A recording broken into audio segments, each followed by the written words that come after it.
사랑하는 성도 여러분, 우리는 지난주 사사기의 여정을 마무리하고 오늘과 그리고 다음 주 수요일 이렇게 2주에 걸쳐서 학개서의 말씀을 나누려고 합니다. 과연 이 짧은 말씀이 우리에게 어떤 메시지를 전해주고 있는지, 우리는 그 가운데 무엇을 우리 마음 가운데 새겨야 하는지 함께 찾아봤으면 좋겠습니다. 학개서는 그 이름처럼 선지자 학개가 전한 하나님의 그 말씀을 기록하고 있습니다. 그런데 우리는 그것을 이해하기 위해 먼저 해야 할 것이 있습니다. 그것은 바로 이 학개서의 말씀이 어떤 배경에서 전해지게 된 것인지를 먼저 알아야 하는 것입니다. 왜냐하면 이 학개서의 말씀은 여호와의 명령을 기록하고 있는데, 그것이 하나님의 역사 가운데 어떤 흐름을 따라 내려진 명령인지를 알지 못하면 우리는 그 의미를 바르게 깨달을 수 없기 때문입니다. 그러므로 오늘은 먼저 이 말씀이 어떤 역사적인 배경을 가지고 있는지 함께 살펴보고자 합니다. 학개서의 배경에 대해서 이야기하려면 가장 먼저 남유다의 멸망에 대해서 살펴보아야 합니다. BC 586년 남유다는 이 전쟁에서 패배함으로 멸망하게 됩니다. 이것은 그 당시 아주 강력한 나라였던 바벨론의 공격으로 말미암은 것이었습니다. 그로 인해 예루살렘은 아주 황폐화가 되었고, 또 거기서 더 나아가 하나님의 성전도 파괴되는 그런 사태가 일어나게 됩니다. 거기에 많은 사람들은 포로로 잡혀가서 자신들의 고향을 떠나 이 바벨론으로 끌려갈 수밖에 없게 되었습니다. 성도 여러분, 갑자기 남유다의 이 멸망에 대해서 이야기해서 조금 당황하셨을지도 모릅니다. 그러나 우리는 오늘 이 본문을 이해하기 위해서 남유다의 멸망과 그들이 이렇게 멸망할 수밖에 없었던 이유가 무엇인지를 살펴보아야 합니다. 이것을 위해서는 남유다의 마지막 왕이었던 시드기야와 그리고 그 당시 유다에 대한 말씀을 기록하고 있는 열왕기하 24장 19절과 20절을 살펴보아야 하는데, 제가 그 부분을 읽어드리겠습니다. 그가 여호야김의 모든 행위를 따라 여호와 보시기에 악을 행한지라 여호와께서 예루살렘과 유다를 진노하심이 그들을 그 앞에서 쫓아내실 때까지 이르렀더라. 시드기야가 바벨론 왕을 배반하니라. 성경은 분명 마지막 왕이었던 이 시드기야와 그리고 유다가 여호와 보시기에 악을 행했다라고 기록하고 있습니다. 그리고 여호와께서 이것으로 인하여 진노하시며 그들을 그분 앞에서 쫓아내실 것이라 라고 기록하고 있습니다.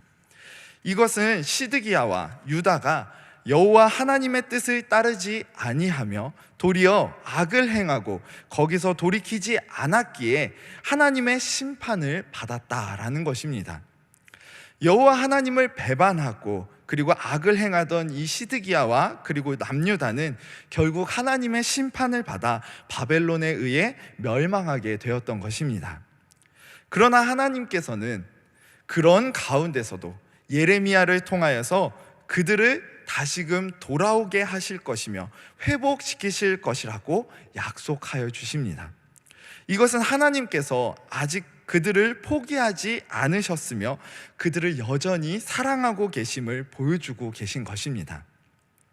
그리고 시간이 흘러서 이제 BC 539년 바벨론은 페르시아의 왕인 고레스에 의해서 멸망하게 되었고, 이 남유다는 이 페르시아의 통치를 받게 됩니다. 그런데 정말 놀라운 것은 유대인이 아닌 이방인이었던 그 고레스가 특별한 칙령을 내렸다라는 것입니다. 이것은 역대하 36장 22절과 23절에 기록되어 있는데, 그 내용을 살펴보면 여호와를 섬기는 백성들은 다 유다 예루살렘에 올라가 여호와의 성전을 건축하라라는 것이었습니다. 유대인도 아닌 이방인이 이런 칙령을 내렸다니 정말 우리는 놀라지 않을 수 없습니다. 그런데 역대하 36장 22절은 그것이 분명 여호와로 말미암았다라는 사실을 우리에게 전해주고 있습니다. 여호와께서 바사 고레스 왕의 마음을 감동시키셔서 이 모든 놀라운 일을 행하셨다라는 것입니다. 여기서 우리가 보게 되는 것은 약속을 신실하게 이루고 계신 하나님을 보게 됩니다. 하나님께서는 분명 예레미야를 통해 그 백성을 돌아오게 하실 것이며 회복시키실 것을 약속하셨습니다. 그리고 역사는 하나님께서 그것을 우리가 상상하지 못하는 놀라운 방법으로 이루고 계시다라는 것을 보여주고 있는 것입니다. 그런데 이 고레스 칙령에 따라 예루살렘에 돌아온 유다 백성들 앞에 문제가 찾아옵니다.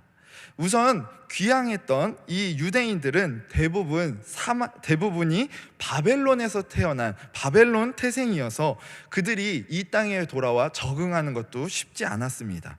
그리고 돌아온 땅에는 이미 사마리아인들이 자리를 잡고 있었고 특권을 누리고 있었기 때문에 그들이 원하는 대로 무엇을 이루기란 쉽지 않은 상황이었습니다. 그런 상황 가운데 돌아온 이 유대인들은 BC 536년에 성전 재건을 시작하는데, 이 성전 재건을 시작하자마자 곧바로 사마리아의 방해와 그리고 당시 집권자들의 방해로 이 공사를 중단하게 됩니다. 그리고 그로부터 16년이 흐른 뒤 다리오 왕 제2년인 BC 520년, 이때 바로 학개서의 말씀이 전해지게 된 것입니다. 학개서의 배경에서는 이처럼 하나님을 저버리고 악의 길에서 돌이키지 않음으로 멸망한 이 남유다와 그럼에도 그들을 포기하지 아니하시며 그들을 사랑하시는 하나님의 사랑이 있었습니다. 하나님께서는 그 백성을 다시 돌아오게 하실 것이며 회복시키실 것이라 약속해 주셨고 그것을 놀라운 방법으로 이루고 계셨습니다. 그러나 그런 놀라운 은혜로 돌아온 이 유다 백성들에게 생각지 못한 어려움이 찾아왔던 것입니다. 바로 정착해 있던 그 사마리아인들과 당시 집권자들이 이 성전 재건을 좋게 여기지 아니하며 방해했던 것입니다. 그로 인해 무려 16년이라는 세월 동안 멈춰졌던 이 성전 재건, 과연 오늘 본문은 그런 상황에 대해서 어떤 메시지를 전하고 있는 것일까요? 본문을 천천히 살펴보면서 함께 찾아봤으면 좋겠습니다. 먼저 본문 1절을 보시기 바랍니다. 본문 1절은 이것이 언제 기록된 말씀인지, 누구를 대상으로 하는 말씀인지를 기록하고 있습니다. 이 말씀에 따르면 학개서의 말씀은 다리오 왕 제2년 6째 달 초하루에 선지자 학개를 통해 유다 총독 스룹바벨과 그리고 대제사장 여호수아에게 임한 말씀이라고 기록되어져 있습니다. 이 학개서의 시작 부분, 여기서 우리는 학개서가 가지고 있는 독특성을 발견하게 됩니다. 왜냐하면 보통 선지자에게 하나님의 말씀이 임하고 그것이 전달되어질 때 그 대상은 백성들을 향하게 되어져 있는데, 오늘 이 학개서의 말씀은 2명의 특정 인물을 향하고 있기 때문입니다. 그들은 유다 총독 스룹바벨과 대제사장 여호수아입니다. 스룹바벨은 백성을 이끄는 지도자의 역할을 감당해야 할 사람이며, 그리고 대제사장 여호수아는 하나님 앞으로 그 백성을 인도해야 할 영적 지도자의 역할을 감당해야 할 사람이었습니다. 그러므로 두 사람에게는 그 백성을 인도해야 할 지도자라는 공통점이 존재하며 오늘 본문은 그들에게 필요한 것이 무엇인지를 전해주고 있는 것입니다. 그들에게 필요한 것은 다른 나라의 지도자들이 외치는 인간적인 정의나 해결 방법이 아니었습니다. 왜냐하면 그들이 이끌어야 될 그 백성들은 다른 백성들이 아닌 하나님의 백성이었기 때문입니다. 이것은 그들이 다른 나라의 지도자들과는 다른 역할을 부여받았다라는 것을 의미하기도 합니다. 하나님의 백성이란 다른 무엇이 아닌 오직 하나님의 뜻을 따라 사는 자들을 이야기합니다. 그렇다면 그들을 이끄는 지도자 또한 인간의 법이나 기준이 아닌 오직 하나님의 뜻에 맞도록 그 백성을 이끌어야 합니다. 그러므로 오늘 본문은 그들이 백성을 올바로 인도할 수 있도록, 올바로 하나님의 뜻에 맞게 인도할 수 있도록 바로 하나님의 하나님의 말씀을 그들에게 전해주고 있는 것입니다. 여기서 우리는 하나님의 백성에게 가장 중요한 것, 그들을 하나님의 백성답게 살게 하는 것이 무엇인지를 발견하게 됩니다. 그것은 바로 하나님의 말씀입니다. 하나님께서는 우리가 하나님의 뜻을 알 수 있도록 그분의 뜻을 계시해 주셨는데, 그것을 기록한 것이 바로 하나님의 말씀이기 때문입니다. 그렇게 하나님의 말씀은 그것을 따르는 자들에게 힘과 용기를 줍니다. 왜냐하면 하나님이 어떤 분이신지, 그리고 무엇이 하나님께서 기뻐하시는 것인지 깨닫게 함으로 바른 길로 나아가게 해주며, 만약 믿음으로 바른 길로 나아가고 있다라면은 그 참된 하나님 백성의 삶을 살고 있다라는 자부심과 용기를 우리에게 주기 때문입니다. 그러나 만약 하나님의 뜻에서 벗어난 상태에서는 이 하나님의 말씀이 어떻게 다가올까요? 하나님의 말씀은 그를 책망하며 잘못된 길에서 돌아오라, 돌이키라 말씀하실 것입니다. 지금 그의 상태는 하나님의 뜻과는 다른 곳을 향하고 있기 때문입니다. 그렇다면 오늘 본문에서는 그 백성들이 어떤 상태라고 말씀하고 있는 것일까요? 전자처럼 믿음으로 하나님의 뜻에 따라 바른 길을 가고 있는 것일까요? 아니면 후자처럼 잘못된 길로 나아가고 있는 것일까요?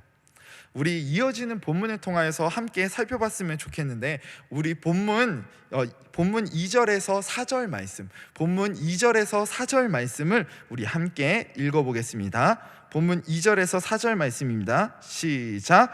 만군의 여호와가 이같이 말하여 이르노라. 이 백성이 말하기를 여호와의 전을 건축할 시기가 이르지 아니하였다 하느니라. 여호와의 말씀이 선지자 학개에게 임하여 이르시되 이 성전이 황폐하였거늘 너희가 이때에 판벽한 집에 거주하는 것이 옳으냐. 아멘. 먼저 2절에서는 하나님께서 백성들이 어떤 생각을 가지고 있는지에 대해서 말씀하고 계십니다. 그것은 성전 재건에 대한 그들의 견해였는데, 그들은 여호와의 전을 건축할 시기가 이르지 아니하였다라는 생각을 가지고 있었다는 것입니다. 우선 2절에서 돌아온 백성들에 대해 말씀하실 때 그들을 어떻게 표현하는지에 대해서 우선 함께 주목해 봤으면 좋겠습니다. 본문에 보면은 그런 생각들을 가진 이 백성에 대해서 하나님께서 그들을 표현하실 때 이 백성이라고 표현하고 계신데, 이것은 성경에서 하나님께서 그 백성을 표현하실 때 표현하신 일반적인 방법은 아닙니다. 왜냐하면 하나님께서 그 백성을 표현하실 때에는 일반적으로 나의 백성 또는 하나님의 백성이라고 표현하시기 때문입니다. 그렇다면 이것은 그들이 하나님 앞에 무언가 잘못을 범하고 있다는 것을 내포하고 있는 것을 우리에게 보여주고 있습니다. 그리고 이어지는 말씀에서 그것이 여호와의 전을 건축할 시기가 이르지 아니하였다라고 그들이 생각하는 것임을 우리에게 보여주고 있는 것입니다. 이어지는 4절은 이런 그들에 대한 하나님의 책망이 나타나고 있습니다. 하나님께서는 그들을 향해 이 성전이 황폐하였거늘 너희가 이때에 판벽한 집에 거주하는 것이 옳으냐라고 말씀하십니다. 여기서 우리는 앞서 나누었던 역사적 배경 가운데 이 성전 재건이 중단되고 16년이 지났다라는 것을 기억해 보아야 합니다. 왜냐하면 위의 말씀이 그 16년 동안 그들이 무엇을 위해 살았는지를 보여주고 있기 때문입니다. 그들은 그 시간 동안 열심히 자신이 살 집을 지었고 땅을 일구었고 경제를 일으키는데 힘을 쏟았습니다. 여기서 본문이 그들이 판벽한 집, 이 판벽한 집에 거주한다라고 말씀하고 있는데, 이것은 지붕과 그리고 벽이 완벽한 집, 곧 그들이 잠시 거할 집이 아닌 그들이 오랫동안 살아갈 견고한 집을 지어 살고 있다라고 말씀하는 것입니다. 이것만 놓고 본다라면은 지금 포로 생활에서 돌아온 그들에게 있어서 살 집이 필요한 것은 너무나 당연한 일이 아닌가? 그것이 왜 문제가 될까라고 생각하실 수도 있습니다. 그러나 지금 하나님께서 말씀하시는 한 가지의 상황에 대해서 우리가 주목해 본다면 우리의 생각은 바뀌게 될 것입니다. 하나님께서는 지금 성전이 황폐한 상황이라고 말씀하십니다. 왜냐하면 바벨론이 이 남유다를 멸망시킬 때에 그 당시 처참하게 이 성전 또한 파괴해 버렸기 때문입니다. 그런데 여러분, 지금 포로에서 귀환한 사람들이 무엇을 위해 돌아왔었습니까? 바로 그들이 돌아가 성전을 건축하라 라고 이야기했던 고레스 칙령을 따라 성전을 건축하기 위해 돌아왔던 것입니다.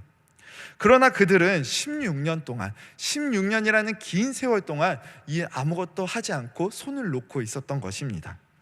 그리고 그들은 자신의 집을 세우기 위해서 열심을 다하며 자신의 이익을 따라 열심히 살아왔던 것입니다.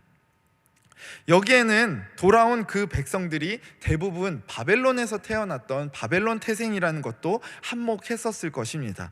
그들은 성전을 보지 못했던 세대이기 때문에 그들에게 있어서 이 성전은 그것을 보았던 사람들에 비해서 덜 중요해 보였을 수도 있기 때문입니다. 그러나 우리는 그들이 모두가 하나님의 백성이라는 것을 기억해야 합니다. 그들은 하나님을 자신의 주인으로 모시는 자들입니다. 그렇다면 그들에게 있어서 귀환한 후에 가장 먼저 해야 할 것은 무엇이었을까요? 바로 하나님의 성전을 재건하는 일입니다. 그러나 오늘 본문은 그들의 삶의 우선순위가 잘못되었다라고 말씀하고 있습니다. 그들은 성전을 재건하기 위해 힘을 다해야 했지만 그것은 버려두고 자신의 집을 짓는 것을 최우선 순위로 놓았습니다. 하나님보다 자신의 이익을 더 소중히 여겼다라는 것입니다. 그렇기에 하나님께서는 그들을 나의 백성이라 하지 않으시고 이 백성이라 말씀하고 계신 것입니다. 그들이 우선순위를 주인이신 하나님이 아닌 자신에게 두고 있기 때문입니다. 하나님을 나의 주인이시라고 고백하면서 하나님을 위한 일을 뒷전으로 놓는다니 이것은 하나님의 백성으로서 있을 수 없는 일입니다. 하나님을 나의 주인이라고 모시는 사람, 하나님을 나의 주인이라고 고백하는 사람, 그들의 삶은 하나님이 중심이 된 삶이어야 하기 때문입니다. 이어지는 본문 5절의 말씀은 그들을 향해서 이렇게 말씀하고 계시는데 우리 본문 5절의 말씀 함께 읽도록 하겠습니다. 그러므로 이제 만군의 여호와가 이같이 말하노니 너희는 너희의 행위를 살필지니라. 아멘. 하나님께서는 그들에게 너희의 행위를 살필지니라 라고 말씀하십니다. 그들이 지금 바른 길을 가고 있는지 아니면 잘못된 길을 가고 있는지 올바른 우선순위를 따라 살아가고 있는지 그렇지 못한 삶을 살아가고 있는지 너희 삶을 돌아보라 말씀하시는 것입니다. 여러분, 지금까지 우리가 살펴본 본문은 어떤 메시지를 전하고 있습니까? 그것은 삶의 우선순위가 어디에 있느냐에 따라 그가 참된 하나님의 백성의 삶을 사는지 그렇지 않고 자신의 이익을 따라 자신의 이익을 위해 사는지 나뉘게 된다라는 것을 전해주고 있는 것입니다. 하나님의 백성은 하나님을 나의 주인이라고 고백하는 것에서 끝나면 안 됩니다. 왜냐하면 그의 삶이 진정으로 하나님을 주인으로 모시는 삶이 되어야 하기 때문입니다. 그리고 그것은 바로 삶의 우선순위를 하나님께 두는 것, 삶의 최우선순위를 하나님께 두는 삶이 되어야 하기 때문입니다. 그런데 여러분, 우리도 오늘 본문에 나오는 그들처럼 우리의 행위, 곧 우리의 삶을 살펴봐야 할 것입니다. 왜냐하면 우리의 삶 가운데에도 많은 부분들에 있어서 우리가 하나님을 사랑한다고 고백하고 하나님을 나의 주인이라고 고백하고 있지만 하나님을 우선순위에서 밀어내고 있는 그런 때가 너무나 많기 때문입니다. 그리고 세상은 계속해서 우리에게 이렇게 이야기합니다. 우리가 먹고 사는 문제가 가장 중요하다고, 그리고 그것이 우리 삶의 전부라고 우리에게 이야기하며, 또한 우리 내면에 있는 그 욕심도 우리에게 더 많은 것을 가져야 한다라고, 그리고 그것을 위해 살아야 한다라고 속삭이고 있기 때문입니다. 그렇기에 우리는 세상의 기준이 아닌 하나님의 말씀에 우리를 비추어서 날마다 돌아봐야 합니다. 우리의 삶이 하나님의 백성으로서의 올바른 방향으로 나아가고 있는지, 아니면 내가 세상의 방향이나 아니면 내 욕심을 따라서 잘못된 방향을 향하고 있는지 우리는 날마다 돌아봐야 하기 때문입니다. 하나님의 말씀, 이 하나님의 말씀만이 우리 삶의 빛이시며, 그리고 우리를 돌아보게 하시는, 우리의 지금 모습을 보게 하시는 거울임을 기억하며 우리가 이 하나님의 말씀을 소중히 여기고 그것에 나를 비춰보며 날마다 돌아보는 우리 성도님들 되시기를 소망합니다. 그리고 이어지는 본문은 하나님보다 자신의 이익을 따라 살아가는 자들이 어떻게 되는지, 그 결과가 어떠한지에 대해서 우리에게 전해주고 있습니다. 먼저 그들은 씨를 많이 뿌리며 많은 것을 수확할 기대를 하더라도 적게 거둘 수밖에 없을 것입니다. 그리고 그들은 먹어도 배부르지 않으며 마실지라도 만족하지 못할 것입니다. 또한 그들은 몸을 따뜻하게 하기 위해서 옷을 입을지라도 따뜻하지 못하며 일하여 삭슬 받을지라도 구멍 뚫린 전대에 넣음같이 없어지게 될 것입니다.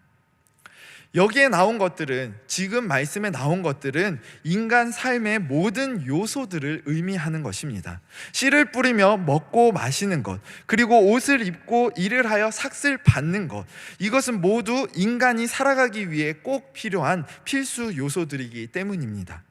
그런데 하나님보다 자신의 이익을 위해서 사는 자에게 이런 어려움이 찾아오게 된다라는 것은 어떤 의미일까요?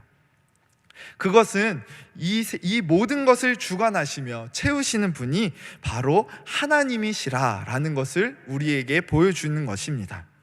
세상 사람들은 이것이 우리의 노력 그리고 운에 달렸다라고 이야기합니다. 그래서 그것을 채우는 것에 목표를 두고 그것만을 위해 열심히 살아야 한다라고 이야기합니다. 그러나 세상을 만드시고 주관하시는 분은 창조주 하나님이십니다. 아무리 노력한다 할지라도 하나님께서 막으시면 아무도 그것을 채울 수 없으며, 반대로 하나님께서 부으시고 채우신다라면은 부족한 것이 없이 풍족하게 채워지게 될 것입니다. 그러므로 본문은 모든 것이 하나님 손에 있다고, 인간의 모든 삶의 요소마다 하나님의 은혜 없이는 아무것도 채워질 수 없다라고 말씀하고 있는 것입니다.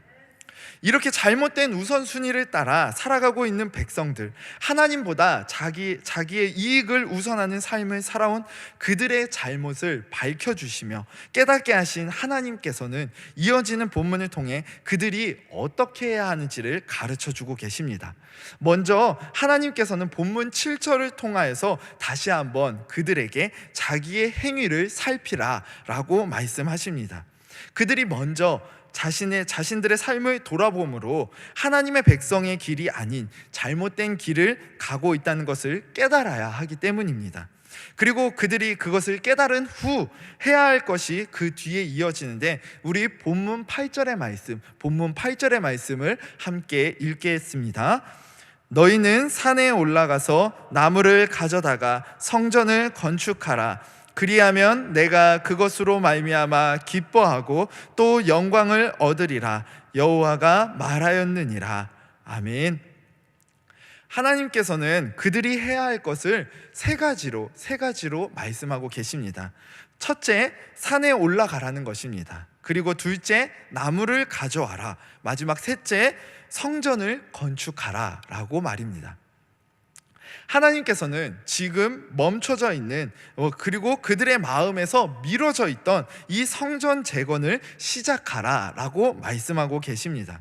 그리고 그것을 위해 어떤 행동을 취해야 하는지 구체적으로 말씀하고 계신 것입니다. 하나님께서는 이 앞에서 백성들의 잘못된 그 생각과 행위를 돌아보게 하시며 그들을 깨닫게 하셨습니다. 그렇다면 당연히 따라와야 하는 것은 무엇일까요? 바로 자신의 그 잘못된 행위에 대한 철저한 반성과 회개일 것입니다. 그런데 여러분, 이 회개가 어떤 의미를 가지고 있는지를 잘 기억해 봐야 할 것입니다. 왜냐하면 회개라는 것은 그저 자신의 잘못에 대해서 마음 아파하며 후회하는 것에서 끝나는 것이 아니기 때문입니다. 그렇다면 회개는 무엇입니까? 오늘 본문이 보여주는 것처럼 잘못된 자신들의 행위를 깨닫고 거기서 더 나아가 돌이키는 행동으로 이어지는 것, 이것이 바로 올바른 회개입니다. 그러므로 하나님보다 자신을 우선으로 두었던 그들에게 필요했던 것은 바로 잘못된 행위에서 돌이켜 하나님이 기뻐하시는 그 행동으로 나아가는 것입니다. 그리고 그 행동이란 지금까지 자신의 집을 세우느라 황폐한 그대로 놓아둔 그 성전을 재건하는 것입니다. 이어지는 본문은 이렇게 회개함으로 하나님께로 돌이킴으로 성전을 재건하면 그들에게 어떤 결과가 이어지는지를 가르쳐 주고 있습니다.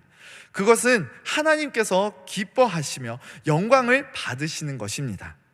하나님께서는 잘못된 삶의 방향을 회개하고 하나님의 뜻에 맞추어 나아가는 것을 기뻐하십니다.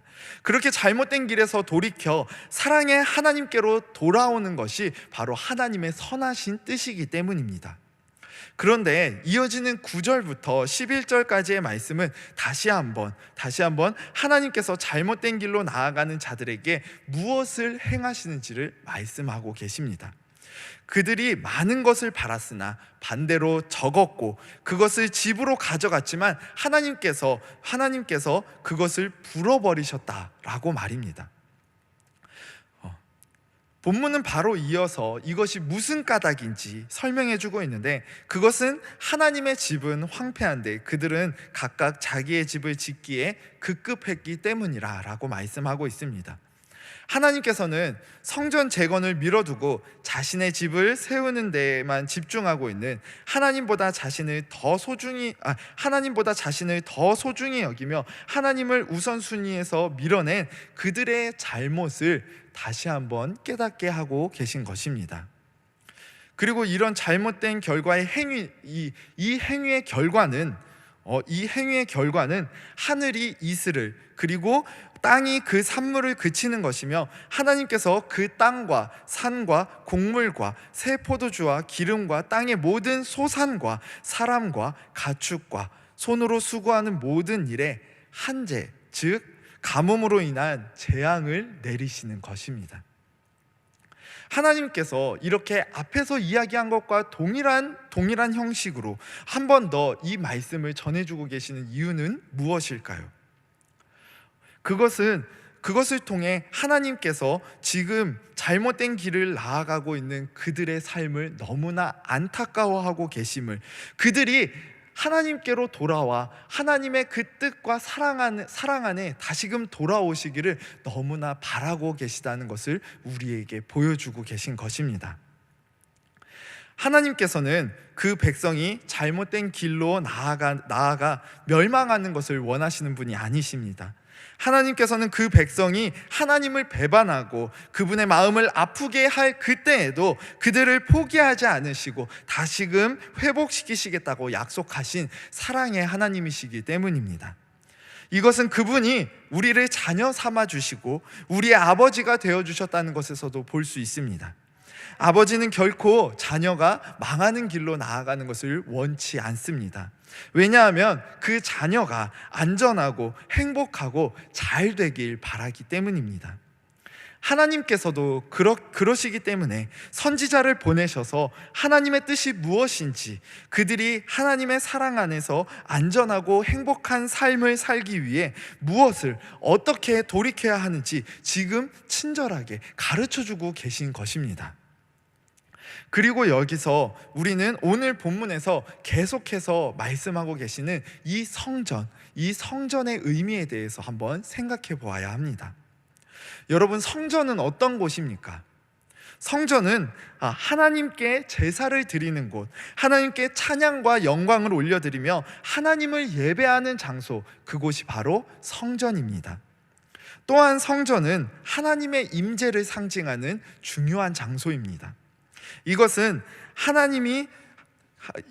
성전이 하나님께서 그 백성과 함께 계시다는 것을, 그들의 주인이 되어주셔서 그들을 지켜주시며 그들의 삶을 인도하고 계심을 나타내는 상징적인 장소라는 것입니다. 그렇기에 이 성전을 한마디로 우리는 하나님과 그 백성의 관계를 표현하는 장소라고 정리할 수 있는 것입니다. 그런데 그런 성전이 황폐하게 되어서 버려져 있다라는 것은 무엇을 의미하는 것입니까? 하나님과 그들의 관계가 무너져 있음을 보여주는 것입니다. 하나님께서는 그런 상황을, 그것을 너무 안타까워하시며 회복하길 원하셨던 것입니다. 그 백성이 하나님을 배반하고 우상 숭배함으로 무너졌던 그 관계를 다시금 회복하길 원하셨던 것입니다. 그러나 백성들을 보았을 때에 너무 마음이 아픈 것은, 그들은 그것을 차일피일 미루며 자신의 이익을 챙기는 것에 바빴다라는 것입니다. 여러분, 이런 그들을 보셨을 때 여러분은 어떤 생각이 드셨습니까? 그리고 하나님께서는 어떤 마음이 드셨을까요? 먼저 하나님의 마음에 우리가 초점을 맞춰 봤을 때 하나님께서는 그것을 너무나 안타까워하시며 그것을 답답해하시고 또 진노하시지 않으셨을까요? 그런데 너무나 놀랍고 감사한 것은, 하나님께서는 그런 가운데에서도 그들이 돌이키길 원하셨다라는 것입니다. 선지자 학개를 보내셔서 그들에게 말씀하심으로 그들의 잘못을 짚어주시고 그 잘못된 길에서 돌이켜 하나님의 사랑 안으로 돌아오라라고 말씀하고 계신 것입니다. 그렇다면 이 하나님의 그 사랑의 메시지를 받은 그 백성들은 이 하나님께 어떤 반응을 보여야 하는 것일까요? 이것이 오늘 본문 12절에 기록되어져 있는데, 우리 본문 12절의 말씀 함께 읽도록 하겠습니다. 스알디엘의 아들 스룹바벨과 여호사닥의 아들 대제사장 여호수아와 남은 모든 백성이 그들의 하나님 여호와의 목소리와 선지자 학개의 말을 들었으니 이는 그들의 하나님 여호와께서 그를 보내셨음이라. 백성이 다 여호와를 경외하매. 아멘. 잘못된 길을 나아가며 하나님의 마음을 아프게 했던 그 백성이 지금 어떤 반응을 보이고 있습니까?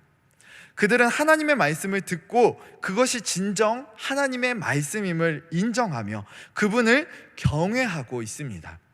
여기서 경외란 하나님의 주권과 영광을 인정하는 자가 가지는 거룩한 두려움, 그리고 그분을 향한 존경을 의미합니다. 이제 그들은 하나님의 말씀을 통해 완전히 회개하여 하나님을 경외하는 자들이 되었습니다. 그리고 이어지는 본문은 이것이 마음가짐에서 끝나는 것이 아니라는 것을 보여주고 있습니다. 본문 14절에 보면 여호와께서 유다 총독 스룹바벨과 대제사장 여호수아와 모든 백성의 마음을 감동시키심에 하나님의 전 공사를 다시 시작하였다라고 기록하고 있습니다. 이것은 그들이 회개하고 즉시 하나님의 명령에 순종했다라는 것을 보여주는 것입니다. 사랑하는 성도 여러분, 오늘 본문의 말씀을 보면서 어떤 생각이 드셨습니까? 하나님의 놀라운 사랑을 그렇게 많이 경험한 그들이 어떻게 저럴 수 있나 라는 생각이 드실 수도 있습니다. 그러나 한편으로 하나님을 나의 주인이라고, 나의 주님이라고 고백하면서도 나의 안위와 그리고 이익을 더 소중히 여기고 있던 우리의 모습이 떠오르셨을 것입니다. 하나님께서 원하시는 것은 그 백성이 하나님의 사랑과 그 선하신 뜻 안에 돌아와 이 사랑의 관계를 회복하는 것입니다. 그리고 하나님께서는 그 가운데 그들이 그 놀라우신 하나님의 사랑과 은혜를 누리는 자가 되기를 원하는 분이십니다.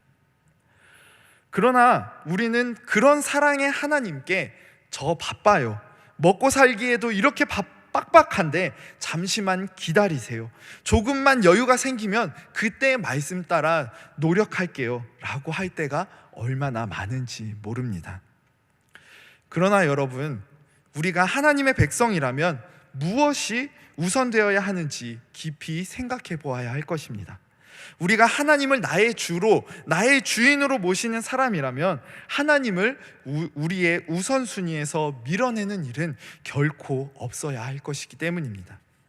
물론 우리가 이 땅에 발붙이며 살아가기 때문에 삶에 대한 염려와 근심이 우리를 계속해서 잡아 끌려고 할 것입니다. 그러나 그때에 우리는 우리의 삶의 모든 것을 채우시고 인도하시는 분이 창조주 하나님이심을 기억해야 할 것입니다. 우리 삶은 우리 노력에 달린 것이 아닌 하나님의 은혜와 사랑에 달려있기 때문입니다. 그러므로 이제 우리는 하나님의 말씀 앞으로 나아가야 할 것입니다. 그 말씀 앞에 우리의 모습을 비추어 우리의 삶을 되돌아보고 잘못된 방향으로 나아가고 있다면 회개하고 돌이켜 하나님의 사랑 안으로 돌아와야 하기 때문입니다. 그러므로 오늘 이 말씀을 기억하시며 우리 성도님들께서는 정말로 말씀에 나 자신을 돌아보며 그리고 하나님 앞에 온전히 회개함으로 하나님의 그 사랑의 관계, 하나님과의 그 사랑의 관계를 회복하는 그런 모든 우리 성도님들 되시기를 소망합니다.